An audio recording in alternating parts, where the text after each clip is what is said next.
নিয়ম মেনে শেখ হাসিনাকে ফেরত চাইলে খতিয়ে দেখবে ভারত। জানাবো প্রশাসনের রন্ধ্রে রন্ধ্রে আওয়ামী লীগ অনুগতরা সক্রিয়, ইউনূসের অর্জন বাস্তবায়নের শঙ্কা। এবং সর্বশেষ জানাবো জাতিসংঘের ভাষণে ডক্টর ইউনূস পৃথিবী দেখেছে বাংলাদেশের মানুষ কিভাবে একনায়কতন্ত্র রুখে দিয়েছে। এতক্ষণ শুনছিলেন সংবাদ শিরোনাম, এবার বিস্তারিত। নিয়ম মেনে শেখ হাসিনাকে ফেরত চাইলে খতিয়ে দেখবে ভারত।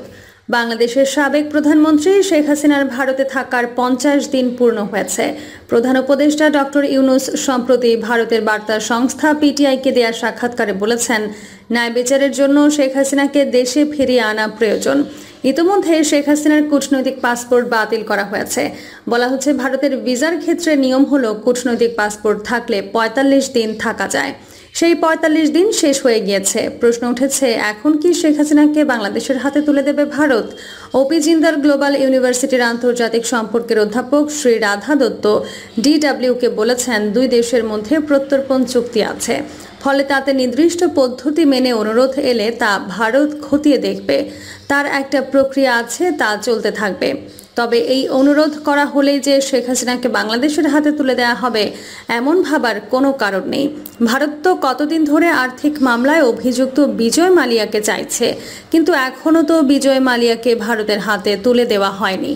2016 সালে মালিয়া ভারত ছেড়ে যুক্তরাজ্যে চলে গেছেন।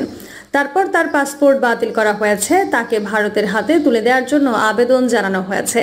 তারপর আইনি জটে এখনও মালিয়াকে ফেরত পায়নি ভারত। শ্রী রাধা বলছেন, শেখ হাসিনা ভারতে আশ্রয় নিয়েছেন। শেখ মুজিব ও তার পরিবারের সঙ্গে ভারতের ঐতিহাসিক সম্পর্ক রয়েছে।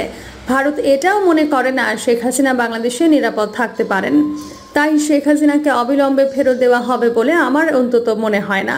আর তাকে ফেরত পাঠানোর কোনো নৈতিক বাধ্যবাধকতাও ভারতের নেই। নাম প্রকাশে অনিচ্ছুক ভারতের এক সাবেক কূটনীতিক মনে করেন, শেখ হাসিনার ভারতে থাকার বিষয়টি দুই দেশের সম্পর্কের ক্ষেত্রে প্রভাব ফেলবে না। তার মতে দুটি বিষয় এক করে দেখা উচিত নয়, দুটি বিষয় আলাদা। বাংলাদেশ ভারতের প্রতিবেশী দেশ, ফলে তার সঙ্গে সম্পর্ক ভালো রাখার পেছনে দুই দেশের স্বার্থ হয়েছে। দালাই লামার প্রসঙ্গ টেনে তিনি বলেন, তাকেও ভারত আশ্রয় দিয়েছে। তিনি দীর্ঘদিন ধরে ভারতে আছেন, তারপরেও তো তার থাকা না থাকার বিষয়টি আলোচনার ক্ষেত্রে বাধা হয়নি। বাংলাদেশের স্বরাষ্ট্র মন্ত্রণালয় শেখ হাসিনার কূটনৈতিক পাসপোর্ট বাতিল করেছে। তার কাছে আর কোনো বৈধ পাসপোর্ট নেই। সুরক্ষা বিশেষজ্ঞ ও সাবেক আইপিএস অফিসার শান্তনু মুখোপাধ্যায় বলেছেন, টেকনিক্যালি বলা যেতে পারে শেখ হাসিনা স্টেটলেস। তিনি ভারত থেকে বাইরের কোনো দেশে যেতে পারবেন না, কিন্তু ভারতে থাকার ক্ষেত্রে তার কোনো অসুবিধা নেই।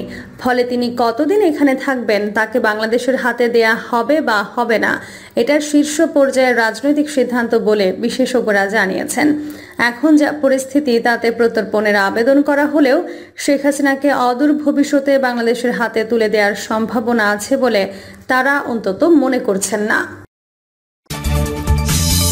প্রশাসনের রন্ধ্রে রন্ধ্রে আওয়ামী লীগ অনুগতরা সক্রিয়, ইউনূসের অর্জন বাস্তবায়নের শঙ্কা। স্বৈরাচার হাসিনা সরকার গত 15 বছরে দেশকে খাদের কিনারে নিয়ে গেছে। দেশের রাজনীতি, অর্থনীতি থেকে শুরু করে রাষ্ট্রের প্রতিটি প্রতিষ্ঠান গেছে ধ্বংসের শেষ প্রান্তে। বিচার বিভাগ, প্রশাসন, পুলিশ বিভাগ, শিক্ষা প্রতিষ্ঠান, স্বাস্থ্যসেবা প্রতিষ্ঠান সহ সব গুরুত্বপূর্ণ প্রতিষ্ঠান ধ্বংস ও নৈরাজ্যের শেষ প্রান্তে।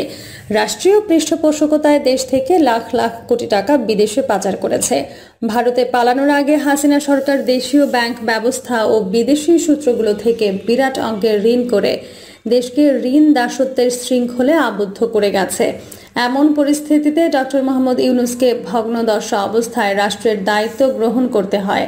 দেশের প্রধান হয়ে নোবেল বিজয়ী এই খ্যাতিমান ব্যক্তিত্ব হিমালয় সম চ্যালেঞ্জের মুখোমুখি। অবশ্য প্রাথমিক ধাপে এই চ্যালেঞ্জ শুধু উতরাননি, দেশকে এক অনন্য উচ্চতায় পৌঁছে দিয়েছেন। গত 1.5 মাসে ডক্টর মোহাম্মদ ইউনূসের নেতৃত্ব গুণ দেশে বিদেশে বেশ সমাদৃত হচ্ছে। কিন্তু ডক্টর মোহাম্মদ ইউনূসের এই সাফল্যকে এগিয়ে নেওয়া বা বাস্তবায়ন নিয়ে শঙ্কা প্রকাশ করছেন অনেকেই। কারণ প্রশাসনের রন্ধ্রে রন্ধ্রে এখনও আওয়ামী লীগ অনুগত আমলারা সক্রিয়। তাদের মতে গত 1.5 মাসে দেশকে অনন্য উচ্চতায় পৌঁছে দিয়েছেন ডক্টর মোহাম্মদ ইউনূস।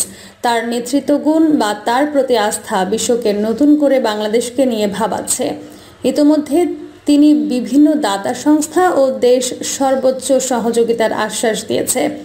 চলমান যুক্তরাষ্ট্র সফরে ইতিমধ্যে প্রায় $7 বিলিয়ন সহায়তার আশ্বাস মিলেছে। তবে তার এই সাফল্য বাস্তবায়নে প্রতিটি সেক্টরে প্রয়োজন দক্ষ ব্যক্তিদের পদায়ন, যাদের নেতৃত্বে একটি স্বপ্নের বাংলাদেশ বা সোনার বাংলাদেশ বাস্তবায়নের পথে এগোবে। দেশের মানুষের দীর্ঘদিনের স্বপ্ন বাস্তবায়ন হবে। বিশেষজ্ঞরা অবশ্য বলছেন, অল্প সময় 1.5 মাস হয়েছে অর্থ উপদেষ্টা, শিক্ষা ও জ্বালানি, বাংলাদেশ ব্যাংক সহ কিছু কিছু স্থানে যোগ্যদের পদায়ন করা হয়েছে। কিছু কিছু ক্ষেত্রে সঠিক ব্যক্তি বা যোগ্যদের খুঁজে বের করা কঠিন হচ্ছে। তবে আশাবাদী ডক্টর মোহাম্মদ ইউনূসের নেতৃত্বে ভুলগুলো শুধরে সঠিক পথেই এগোবে বাংলাদেশ। বিশ্বব্যাংকের ঢাকা কার্যালয়ের সাবেক মুখ্য অর্থনীতিবিদ ডক্টর জাহিদ হোসেন বলেন, গত 15 বছরে বিভিন্ন প্রতিষ্ঠান ও ব্যক্তিরা যেভাবে দেশকে কলুষিত করেছেন, সেই অবস্থা থেকে ফেরাতে কিছুটা সময় লাগবে। ডক্টর মোহাম্মদ ইউনূস দায়িত্ব নিয়েছেন খুবই অল্প সময় হলো। কিছু কিছু স্থানে, বিশেষ করে অর্থ উপদেষ্টা, শিক্ষা ও জ্বালানি, বাংলাদেশ ব্যাংক সহ কিছু পদায়ন ভালো হয়েছে। অল্প সময়ে পুরো আগের বলয় ভাঙা কঠিন বা শূন্য পদের সঠিক ব্যক্তিকে বসানো কঠিন। তবে আমি আশাবাদী কিছু ভুল ত্রুটি শুধরে বর্তমান নেতৃত্বের সঠিক পথে এগোবে বাংলাদেশ। যুক্তরাষ্ট্র সফর এবং বাংলাদেশ 1.5 মাসের দায়িত্ব প্রসঙ্গে তিনি বলেন, এটা খুবই ইতিবাচক। বোঝা যাচ্ছে যে ডক্টর ইউনূস সেখানে বেশ সমীহ পাচ্ছেন। তাকে সবাই আগে থেকে চেনেন, নতুন করে চেনানোর কিছু নেই। তবে এবার তিনি একটি বাড়তি পরিচয় নিয়ে সেখানে গেছেন। সেটি হলো বাংলাদেশের সরকার প্রধান হিসেবে নেতৃত্ব দিচ্ছেন। এটা তার নেতৃত্বের সাফল্যই বলা যায়। সেখানে বেশ বড় অঙ্কের ঋণ সহায়তার আশ্বাস পাওয়া গেছে। এর মধ্যে 2 ভাবে আসবে এই সহায়তা, একটি নগদ সহায়তা আর একটি প্রকল্প সহায়তা। নগদ সহায়তাটি বাজেটে খরচ করা হবে, এটা তাৎক্ষণিকই পাওয়া যায়।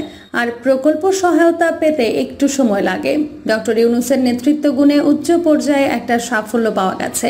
এখন এই ঋণ পাওয়ার জন্য কিছু শর্ত পূরণ করতে হবে বাংলাদেশকে। আর্থিক খাত, জ্বালানি খাত, রাজস্ব খাত, ব্যাংকিং নীতিমালা সহ বেশ কিছু জরুরি সংস্কার কার্যক্রম বাস্তবায়ন করতে হবে।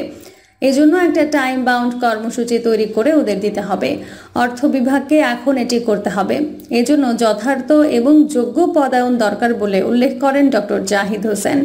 বিশিষ্ট শিক্ষাবিদ ও অর্থনীতিবিদ ডক্টর মাহবুব উল্লাহ এক নিবন্ধে ডক্টর মোহাম্মদ ইউনূসের কাজের ধীরগতি নিয়ে বলেছেন, তার কাজে ধীর গতি নিয়ে সমালোচনা হচ্ছে বটে, কিন্তু যেরকম জটিল পরিস্থিতিতে তাকে দায়িত্ব পালন করতে হচ্ছে তাতে ধীরগতি অস্বাভাবিক কিছু নয়।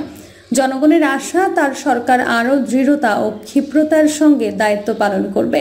তিনি বলেন, প্রধান উদ্দেশ্য দেশের রাজনীতি, অর্থনীতি এবং রাষ্ট্র কাঠামোয় সংস্কার সাধন। ইতোমধ্যে এই লক্ষ্যে 6টি কমিশন গঠন করা হয়েছে। প্রশাসন ও পুলিশ বাহিনীতে রদবদল চলছে। হাসিনা সরকার রাষ্ট্রের প্রতিটি প্রতিষ্ঠানকে ধ্বংসের শেষ প্রান্তে নিয়ে গিয়েছিল। বিচার বিভাগ, প্রশাসন, পুলিশ বিভাগ, শিক্ষা প্রতিষ্ঠান, স্বাস্থ্য সেবা প্রতিষ্ঠান সহ সব গুরুত্বপূর্ণ প্রতিষ্ঠান ধ্বংস ও নৈরাজ্যের শেষ প্রান্তে গিয়ে পৌঁছেছিল। সূত্রমতে স্বৈরাচার হাসিনার শাসন আমলে অনিয়ম, দুর্নীতিতে দেশে অর্থনৈতিক স্থবিরতা আর চরম ডলার সংকট দেখা দিয়েছিল। দায়িত্ব নেওয়ার 1.5 মাসের মধ্যেই আশা জাগানিয়া খবর এসেছে যুক্তরাষ্ট্র থেকে। অন্তর্বর্তী সরকারের প্রধান উপদেষ্টা নোবেলজয়ী ডক্টর মোহাম্মদ ইউনূসের প্রথম যুক্তরাষ্ট্র সফরে অন্তত $7.25 বিলিয়ন অর্থ জোগাড়ের প্রাথমিক সাফল্য পাওয়া গেছে।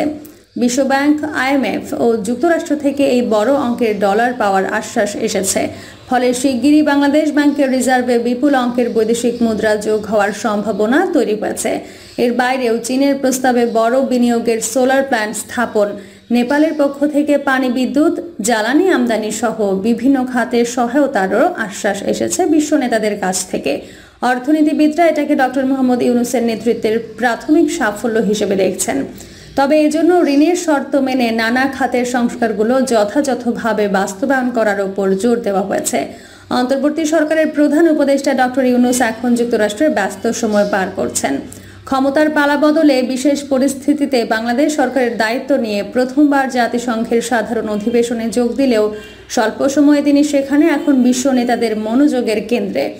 আগে থেকেই খ্যাতি ও সমীহ পাওয়া ডক্টর ইউনূস এবার যুক্তরাষ্ট্র সফরে গেছেন নতুন পরিচয়ে। এবার তিনি বাংলাদেশকে নেতৃত্ব দিচ্ছেন। এরই মধ্যে তিনি মার্কিন প্রেসিডেন্ট জো বাইডেন, জাতিসংঘ মহাসচিব অ্যান্টোনিও গুতেরেসে, মার্কিন পররাষ্ট্রমন্ত্রী অ্যান্টনি ব্লিংকেন, কানাডার প্রধানমন্ত্রী জাস্টিন ট্রুডো, বিশ্বব্যাংক প্রেসিডেন্ট অজয় বাঙ্গা, আন্তর্জাতিক মুদ্রা তহবিলের প্রধান ক্রিস্টালিনা জর্জিয়েভা, চীনের পররাষ্ট্রমন্ত্রী ওয়াং উই সহ বিশ্বের অনেক রাষ্ট্রনায়ক ও সরকার প্রধানদের সঙ্গে বৈঠক করেছেন। যার সঙ্গে তার বৈঠক হচ্ছে সেখানে অর্থনৈতিক সহায়তা ও বাংলাদেশের উন্নয়নে তার পাশে থাকার আহ্বানকে এগিয়ে রাখছেন। এখনও জাতিসংঘ মিশন শেষ হয়নি, কিন্তু এরই মধ্যে প্রাথমিক সাফল্য পেয়েছেন বলে জোর আলোচনা চলছে। যুক্তরাষ্ট্র রোহিঙ্গাদের জন্য $700 মিলিয়ন সহায়তার ঘোষণা দিয়েছে। প্রিয় দর্শক, এই ছিল এখনকার সর্বশেষ সংবাদ। আপডেট সব সংবাদ পেতে চ্যানেলটি সাবস্ক্রাইব করে বেল আইকনটি ক্লিক করে রাখুন।